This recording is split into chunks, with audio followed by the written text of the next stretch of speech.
Assalamualaikum warahmatullahi wabarakatuh. Saya Rizky Utami, NIM 401180304, jurusan Ekonomi Syariah, kelas H. Di sini saya akan menyampaikan materi tentang manajemen keuangan internasional. Yang pertama, neraca pembayaran internasional.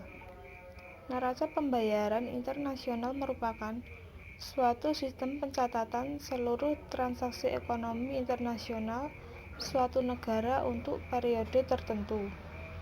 Penyusunan BOP, arus barang atau jasa dan kapital, dicatat dengan menggunakan sistem pembukuan double entry, pencatatan 2 kali, yang memastikan bahwa setiap pos selalu ada yang bersesuaian dengan tanda yang berlawanan antara sebelah debit dan sebelah kredit. Faktor-faktor yang mempengaruhi neraca modal yaitu rekening modal surplus dan rekening modal defisit. Rekening modal surplus berarti arus modal neto yang masuk, sedangkan rekening modal defisit berarti arus modal neto yang keluar dari negara tersebut.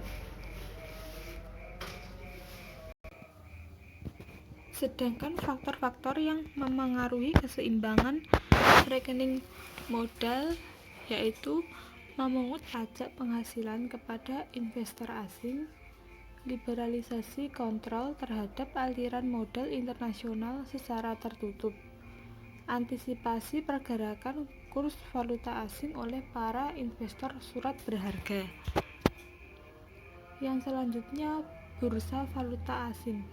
Bursa valuta asing merupakan pasar terjadinya transaksi valuta asing yang dilakukan baik antar negara maupun dalam suatu negara. Bursa valuta asing dapat dilakukan oleh perusahaan atau perorangan. Tujuan melakukan transaksi valuta asing adalah untuk transaksi pembayaran, mempertahankan daya beli, pengiriman uang ke luar negeri, mencari keuntungan, pemegaran risiko, kemudahan berbelanja. Jenis transaksi valuta asing ada 3. Yang pertama, spot transaction. Yang kedua, forward transaction. Yang ketiga, swap transaction.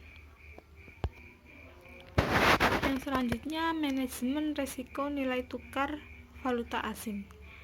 Risiko nilai tukar adalah perubahan nilai tukar atau kurs yang tidak pasti mengarah kepada fluktuasi tidak pasti pada nilai perusahaan. Kategori utama risiko perdagangan falas yaitu exchange rate risk.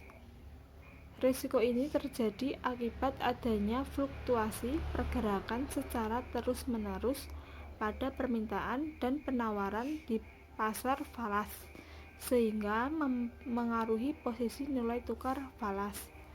Yang kedua, credit risk. Risiko kemungkinan pihak lain tidak melaksanakan kewajiban dalam persetujuan yang disepakati. Yang ketiga, country risk. Risiko timbul akibat campur tangan pemerintah dalam perdagangan falas. Yang selanjutnya, manajemen kas internasional. Manajemen kas internasional dapat dipisahkan ke dalam 2 fungsi. Yang pertama, optimalisasi aliran kas. Yang kedua, investasi kelebihan kas. Teknik-teknik mengoptimalkan aliran kas.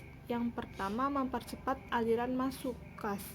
Yang kedua, menggunakan jaringan untuk meminimalkan biaya konversi falas.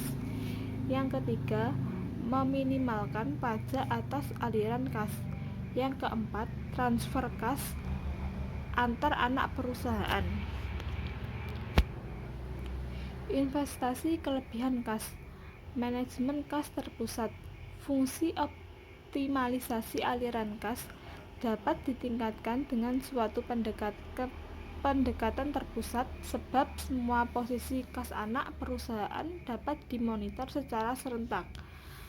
Menetapkan hasil efektif dari investasi asing dapat dilakukan dengan rumus sebagai berikut. RD sama dengan buka kurung 1 tambah ID tutup kurung buka kurung 1 tambah ED tutup kurung dikurangi 1. Keterangan RD yaitu hasil efektif pada deposito asing, ID suku bunga deposito, ED persentase perubahan dalam nilai valuta yang menunjukkan deposito asing. Contoh, kita mencari RD. Diketahui ID 10%, ED 5%. RD sama dengan 1 tambah 0,1 tutup kurung buka kurung 1 tambah 0,05 tutup kurung dikurangi 1. RD sama dengan buka kurung 1,1 tutup kurung buka kurung 1,05 tutup kurung dikurangi 1. RD sama dengan 1,155 dikurangi 1. Jadi RD sama dengan 0,155 atau 15,5%. Yang selanjutnya yaitu arbitrase internasional dan paritas suku bunga.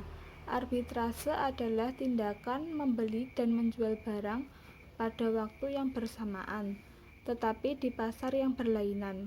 Misal, membeli barang pada pasar A dengan harga yang dianggap murah, kemudian menjual barang tersebut pada pasar B yang dianggap harganya lebih tinggi. Arbitrase internasional.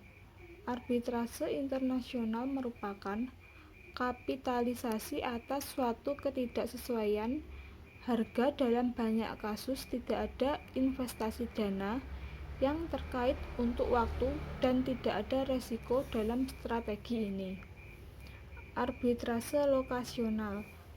Arbitrase lokasional adalah melakukan kapitalisasi atas perbedaan kurs antar lokasi. Arbitrase suku bunga tercover. Arbitrase suku bunga tercover cenderung memaksa suatu hubungan antara suku bunga dari dua negara dan premi. Ini meliputi investasi di satu negara asing dan mencakup risiko tingkat kurs. Paritas suku bunga. Apabila kekuatan pasar menyebabkan arbitrase bunga tercover tidak layak, maka dalam satu keadaan ekuilibrium yang ditunjukkan sebagai paritas suku bunga, hasil pengembalian seorang investor dari menggunakan arbitrase suku bunga tercover dapat ditetapkan sebagai berikut. Contoh hasil pengembalian bagi investor yang menggunakan arbitrase suku bunga tercover. Diketahui AH jumlah home currency yang diinvestasikan pada awal periode 60.000 US dollar. SJ spot rate ketika mata uang asing dibeli sama dengan FF 200 US dollar. IJ suku bunga atas deposito asing sama dengan 1% per bulan.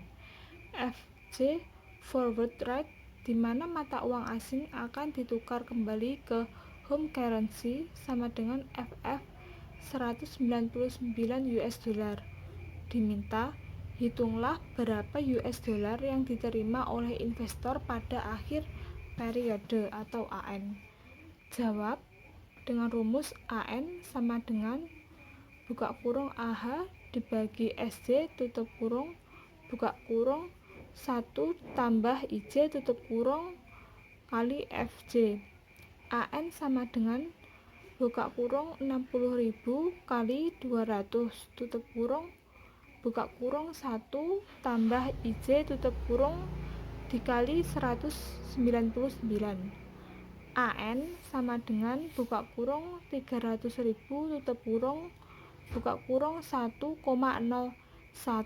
tutup kurung buka kurung dikali 199 tutup kurung. AN sama dengan $60.297 US.